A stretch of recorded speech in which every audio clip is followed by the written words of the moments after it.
Nouveau cas du mystérieux variant sud-africain du Covid en France. Après Mayotte, c'est à La Réunion. Un homme a été testé positif à ce variant, à cette mutation détectée la toute première fois en Afrique du Sud.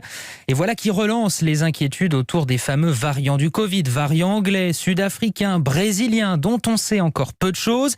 Avec vous, Théo Manval, on va tout de même essayer d'y voir un peu plus clair. Et d'abord, sur ce cas réunionnais, on sait d'où vient ce patient. Oui, il s'agit d'un homme franco-comorien et qui a été évacué justement des Comores, archipel voisin dans l'océan Indien, pour une hospitalisation d'urgence à La Réunion suite à un autre problème de santé. Diagnostiqué positif au Covid, son prélèvement a été analysé. Il s'agit donc de ce variant sud-africain, mais pas de risque à ce stade qu'il ait contaminé d'autres personnes sur l'île, explique le docteur François Chiez, directeur de la veille à l'Agence régionale de santé de La Réunion.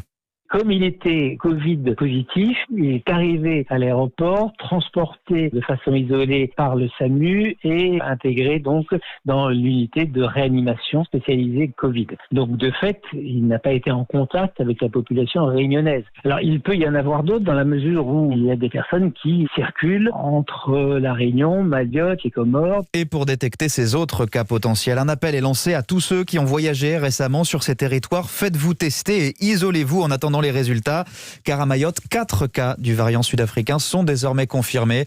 Pour se protéger, La Réunion va aussi imposer un isolement de 7 jours à toute personne arrivant de métropole ou de l'étranger. Et demain, après-demain, si on veut voyager à Mayotte, à La Réunion, partout dans le monde, il faudra peut-être un passeport vaccinal, un certificat de vaccination. C'est une idée qui revient de plus en plus dans les discours politiques, Théo. Oui, idée que pour permettre de monter dans l'avion ou de pouvoir rouvrir aussi les salles de spectacle, les restaurants, on puisse les rendre accessibles uniquement à ceux qui présenteraient une attestation montrant qu'ils ont été vaccinés. Un sondage publié aujourd'hui par Aujourd'hui en France montre que 60% des Français seraient favorables à un tel passeport vaccinal, au moins avant de prendre l'avion. Mais la piste est écartée à ce stade par le gouvernement. Pourquoi ? Bien parce qu'il y voit une rupture d'égalité tant que l'accès au vaccin n'est pas possible pour tous.